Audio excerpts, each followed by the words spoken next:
Alors, bonjour et bienvenue sur Armenolobby, l'émission qui s'intéresse au âge de la politique et des médias. Ce mois de juillet 2023, la durée du siège du Haut-Karabakh a dépassé les 7 mois, puisqu'il a été mis en place le 12 décembre 2022. Si vous écoutez Armenolobby, c'est que vous êtes déjà bien informé. Il est donc inutile que je vous rappelle l'actualité dans la région.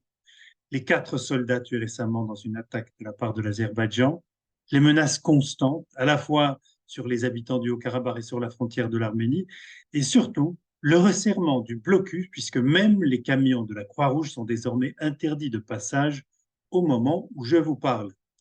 D'une manière générale, la stratégie actuelle de l'Azerbaïdjan consiste à mettre l'Arménie sous pression tout en rendant la vie impossible aux habitants du Haut-Karabakh.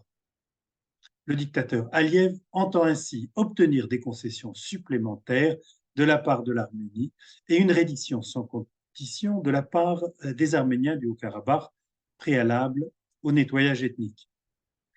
Lors de la dernière émission, nous avons vu que l'Assemblée parlementaire du Conseil de l'Europe s'était enfin saisie de la question de ce blocus qu'elle avait condamné sans ambiguïté. Elle avait aussi saisi toute sa dimension, dénonçant tout particulièrement le discours de haine entretenu par les autorités du territoire. Nous avions constaté aussi que l'exécutif du Conseil de l'Europe, le comité des ministres, n'a pas encore pris d'initiative à ce propos. Mais le Conseil de l'Europe n'est pas la seule, ni même la principale institution européenne.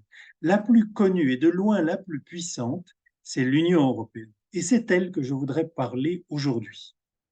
Quelle est sa position sur toutes ces questions? Quelles actions a-t-elle entreprises et quelles actions pourrait-elle entreprendre?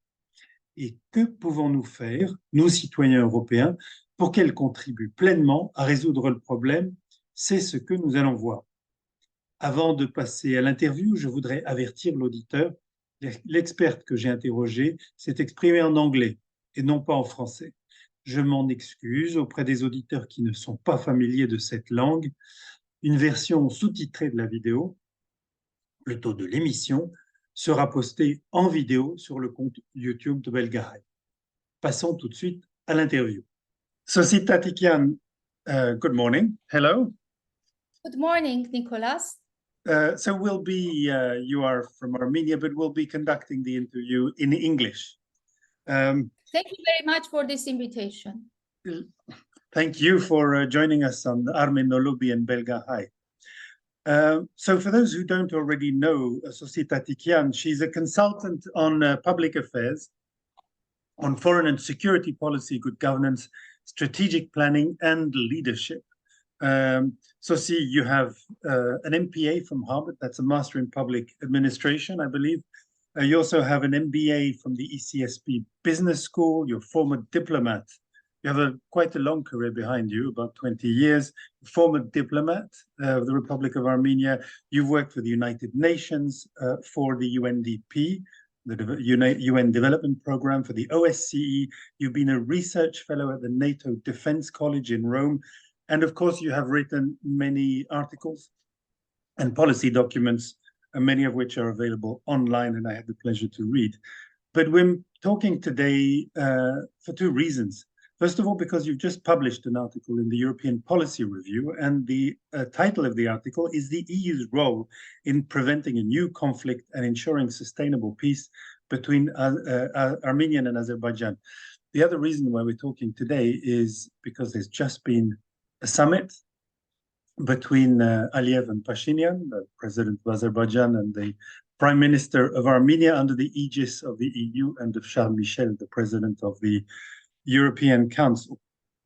And those who listen to this program regularly will know that we've slowly been building up to interest in the EU. We focused very much on what Belgium can do to promote security and peace in the Caucasus. But I think it's become quite clear that much of what a country like Belgium can do, in Europe at least, goes through European institutions. We've talked about the Council of Europe, and now this is the first time we dedicate one of our programs to the European Union and what it can do, and who better to do it with than with Sossi Tatikyan. So we'll plunge straight into the discussion. Sossi, there's just been a summit, as I've just said. What can you tell us about the results of this summit? I would say that the results are controversial, mixed. I have mixed feelings about it. There is one issue where there is a progress made. It is the railroad issue that EU has confirmed its willingness to fund the railroad passing Armenia. And this will be a railroad from which countries in the region will benefit. And first of all, Armenia, but Azerbaijan will also use it to go from Azerbaijan to Nakhichevan. This is actually good news because this is opening communications in a way that Armenia is interested in. And it's also opposing to the narrative by Azerbaijan, who was trying to use the notion of the necessity of having a link between Azerbaijan and Nakhichevan in order to extract an extraterritorial corridor from Armenia, which was, of course, violating the Armenian sovereignty and territorial integrity. So this is the good news, because it both kind of kills the Azerbaijani narrative about the extraterritorial corridor, and instead it opens communications and possible regional cooperation. So there's a chance we'll be hearing less about this so-called Zangezur corridor in the future. Hopefully, let's hope so, because I think that this is one issue where EU and US are supporting Armenia. They are supporting our territorial integrity, while the Russian position is not clear, because Russia often allies with Azerbaijan, if not very explicitly and publicly, but you can read it behind the lines that most likely Russia would be also interested in kind of a corridor. So this is good news for Armenia, and this is something that European Union is supportive for. However, there are also concerns. My main concern is the statement about the president of the European Council about Agdam possibly serving an alternative road. So there is no mention of ICJ order, which clearly requires Azerbaijan to open the Lachin corridor. And of course, Charles Michel also mentions Lachin corridor. It's not that he's suggesting Agdam as a road to replace the Lachin corridor. No. However, he mentions Lachin road, not a corridor. And Azerbaijanis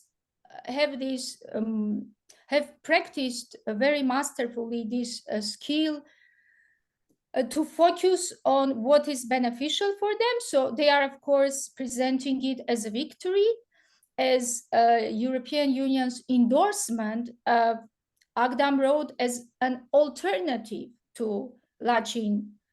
And of course, they will try to replace Lachin fully. And this is a very serious issue, because we understand that the situation in Artsakh is not only humanitarian. It's not just about having food and basic supplies. It's also about the link to Armenia. It's about preservation of Armenian identity. And it's about not becoming fully dependent on an autocratic regime in Azerbaijan.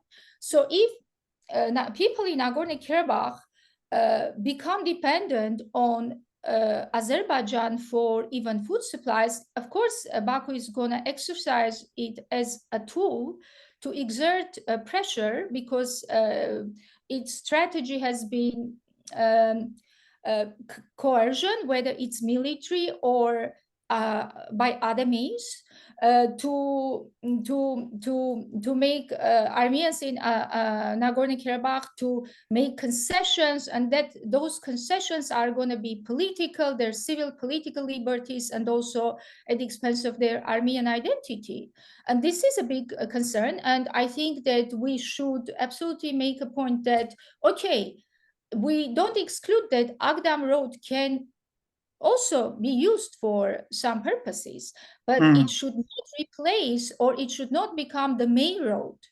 Like Azerbaijan is trying even to direct ICRC and Russian peacekeepers to that road, that they should go to Artsakh, not from Armenia, but from Agdam. And this is a big concern. Yes, yes, I think we know that in a dictatorship like Azerbaijan, any possible condition can be imposed on transport, not just restrictions, but conditions. And as we've seen, Azerbaijan is not above laying siege to this population for 7 months. Yeah, so and the other issues are fine. There are no big news there. It reconfirms the idea of delimitation and demarcation, opening communications. Detainees issues, I find it tricky, the formulation, because instead of prisoners of war, it focuses on detainees, and it's not clear whether it's just the people who have either got lost, crossed the border on whether Azerbaijani or Armenian side by mistake, or Azerbaijani so-called diversants who did it deliberately, and one of them even killed an Armenian civilian, and whether it, most importantly, whether it includes prisoners of war, because you know that Azerbaijan doesn't accept the term prisoners of war, but we have still several dozens of prisoners of war, and for me it's not clear whether the term detainees includes that. So that's another can of worms. Overall, can we say we've made progress at this meeting? I would say progress when it comes to opening communications. However, I'm really concerned with the issue of Agdam Road. Okay. So I'm very afraid that Azerbaijan will manipulate it. They will present this as endorsement by the European Union of their agenda of totally cutting Nagorno-Karabakh link with Armenia. And I think we have to work towards this issue. Right. I'm not completely against to the idea of use of Agdam Road at all, because I guess that when we talk about the resolution, comprehensive resolution of Artsakh problem, we cannot completely avoid it. It's not possible. However, it shouldn't be the main road or the only road. I mean, the only road is completely unacceptable. Because the main idea is to keep the link between Armenia and Artsakh. We'll come back to the question of the negotiations at some point in the future, because that's an important role the EU is playing in trying to help to mediate. Now, I would like to discuss more about the current activities of the EU in the region, the current and potential future activities. But let's start with what the EU is actually doing now on the ground. I mean, we all know that the EU monitoring mission is present there, and I think you agree are playing an important role. Yes, I've been one of the strongest advocates to this mission because, you know, before the authorities and EU accepted the idea of this mission, we, some experts and civil society activists in Armenia, had to explain even to our authorities what is this CSDP mechanism about, because in Armenia not many knew about this opportunity and mechanism at all. I knew about it because I worked in Kosovo and Central African Republic dealing with CSDP missions very closely. So I think this mission was the best thing that EU has done for Armenia. It really supports our territorial integrity and border security. Maybe and we should explain what CSDP is. It's CSDP the Common Security and Defense Policy. And Defense Policy of the European Union, which deploys missions. Those missions can be either military or police or civilian by their nature. It can be Middle East, Africa, Balkans. So it has missions in Georgia. It has missions in Moldova.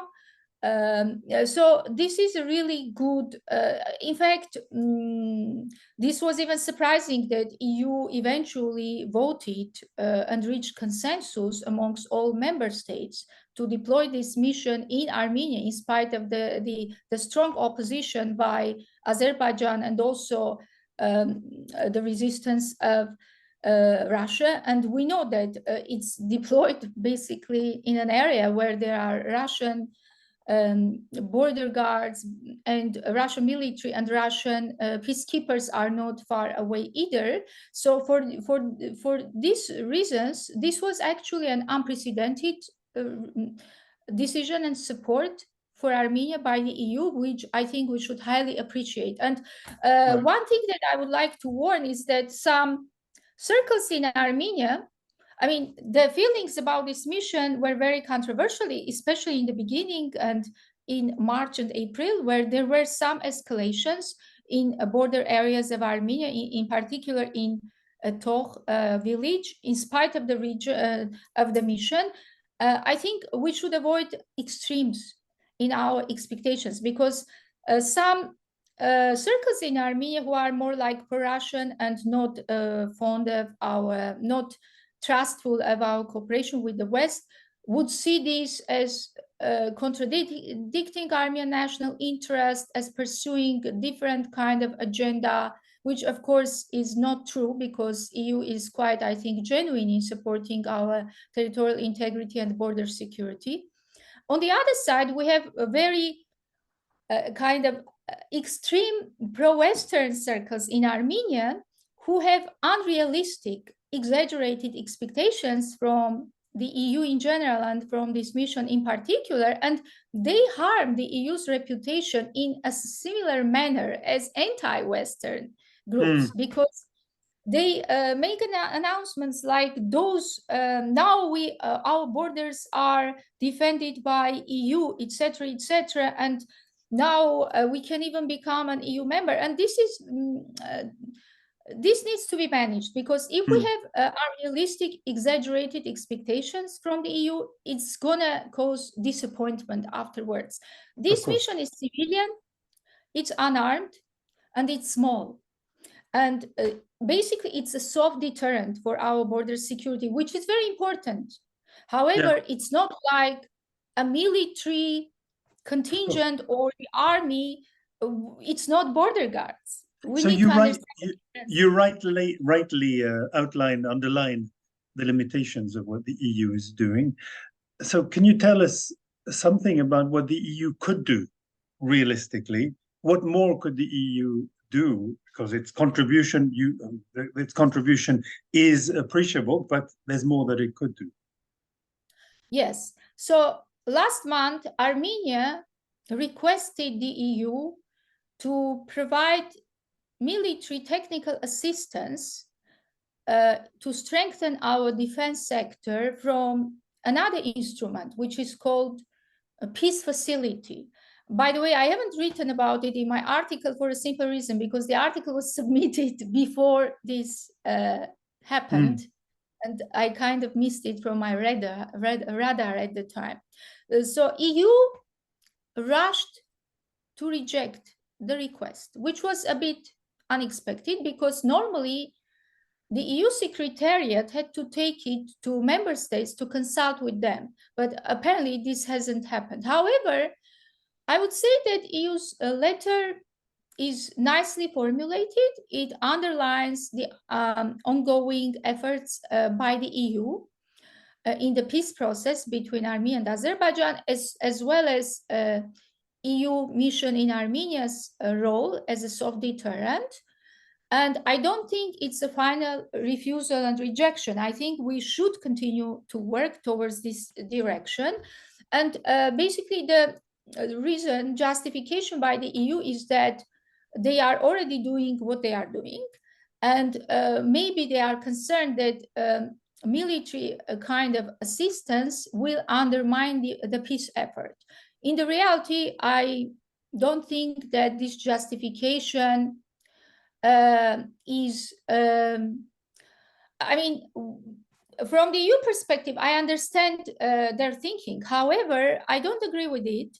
And I think we should persuade the EU that this justification is not really founded. Why? Because there is a huge military imbalance between Armenia and Azerbaijan. At least it became obvious since the war and in the aftermath of the war. Our defense sector needs to be restored, and it needs to Armenia, in line with the UN Charter, needs to be able to defend its territory, to defend its population. It's not a right, it's even actually an obligation for every sovereign state. And we need support. And we know that we are very frustrated with the CSTO and our military cooperation with Russia. And on one side, we are kind of stuck with it because it contains many risks to step away from it. On the other side, in order to step away from it, we actually need to have some other ways to recover our defense sector and modernize it, because we hadn't done a good job. Our authorities of all times had not done a good job, and basically our defense sector had remained in the previous century. It was not modernized, and Yes. we need those Western European models to modernize our defense sector. And like EU now established another CSDP mission in Moldova, which is security sector reform. That's what I've done in UN peacekeeping missions in several countries, one of my primary expertise, and they are going to provide advice to Moldova in how to reform their security sector. We need something like that too. Sossi, we're a little bit short on time, as you may have seen. So I'd like to move on a little bit. So if would that be, so the EU has the possibility in theory to provide assistance to the defense sector in Armenia. Would that be the next goal, the next step that the EU could cross, and something that could serve as a goal for people in the Armenian diaspora who want to contribute, or people in Europe who want to contribute to peace in the region? Absolutely. I think we need to advocate for it. But one thing that I would like to warn, sometimes some organizations, both in diaspora and Armenia, or some individuals, have this very antagonistic, confrontational, negative tone while advocating for Armenian issues to the EU, US, Right. and other actors. They just slam them, they just start to criticize them harshly, and they don't see the positive and they focus only on the negative. I would warn against this language because it actually alienates and antagonizes the EU and US and other actors. We need to be assertive. We need to advocate for our causes strongly. But we need to watch out our language. We need to be positive. We need to be. Are you talking about this, about people in the social media, or are you talking about the formal organizations, or both? Both. So you would what Armenian lobbies there are, you say, are too aggressive towards the EU? I mean, I'm not generalizing because Armenian diaspora and Armenian lobby is so diverse. There are very different kinds of individuals and organizations. But like I myself, I had to become active on Twitter after the war, and especially recently. And even I am targeted, by certain organizations or individuals, because instead of, let's say, I'm trying to reveal Azerbaijani disinformation or policies, and instead they are tweeting under my tweets demanding that I should criticize the Armenian government. I mean, what they are getting, or that I should criticize the EU, what they are getting out of it. I mean, it's not constructive, it's not helpful. Yes, we need to criticize even the Armenian government or the EU sometimes, but not in this hostile, antagonistic, confrontational, exaggerated tone. It needs to be positive. It needs to be constructive. It needs to be aimed at problem solving. You completely connect to some of the things we've been discussing on these programs, which is, first of all, you need to know what objective you're pursuing, and everything else needs to follow from that. And just expressing your feelings is not necessarily a good way to move forward. Yeah, if we have time, may I say something else because it's very important. The issue of sanctions, because of course, the Armenians are always demanding the EU and the US to adopt sanctions against Azerbaijan. And you don't think that's a good idea? No. I think it's a good idea, but it's a very difficult idea because, you know, the EU procedures, and I'm already speaking from the academic point of view of somebody who has learned it from both policy and academic work. EU has very complicated procedures. In order to adopt sanctions, it needs the consensus of all member states. And, you know, member states of EU, some of them receive gas from Azerbaijan, some of them have very strategic partnership from Azerbaijan. So it's a difficult call when you have a country like, let's say, Hungary. We need to understand that this is a very difficult goal and it is not necessarily realistic, although it's not impossible either. With the US, it's more realistic.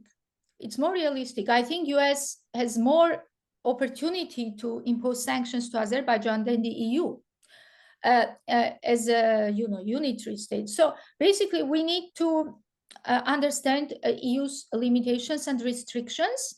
And when it comes to Artsakh issue, again, there is a certain degree of maximalism in our advocacy because I still see that most of our organizations in diaspora are still fixated on this notion of recognized Artsakh.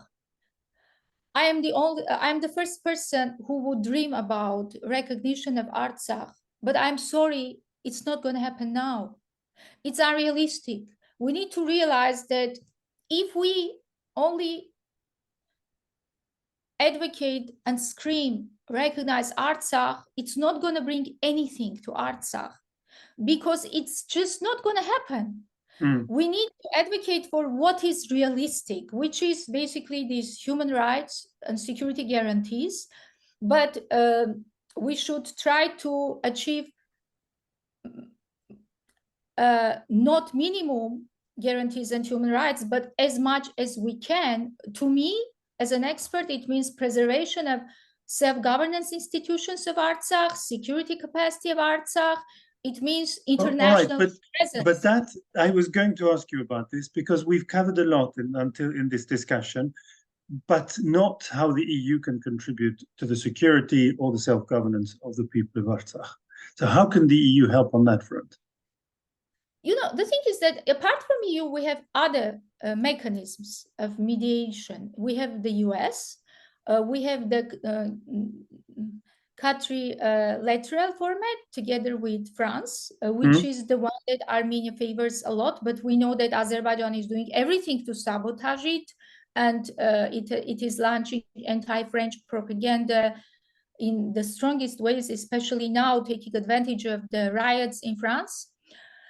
So we need to understand what the EU can and cannot do and try to achieve what the maximum what EU can do, but in a realistic way and not in an outdated maximalistic way. So I think there is a need for international guarantees and international presence in Artsakh, but we cannot expect the EU to play this role. I think it's rather for the UN to establish a presence there.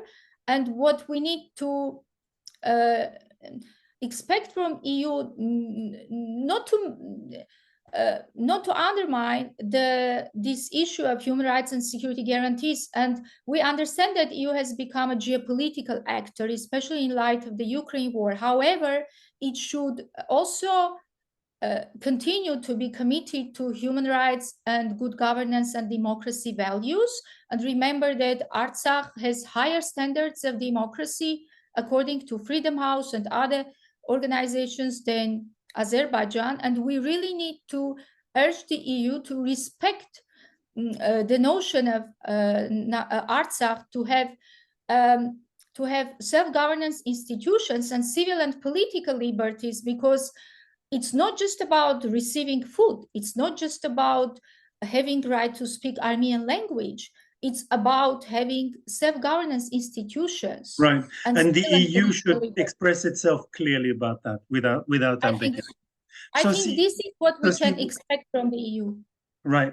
Sossi, thank you so much for enlightening us on this subject. This is definitely a discussion to be continued. We haven't exhausted the subject by any means, but I think we've made a great start, and that's thanks to you. Thank you so much. Thank you very much, Nicolas, for this opportunity. Voilà, c'est tout pour aujourd'hui. À bientôt pour une nouvelle émission d'Armenolobby.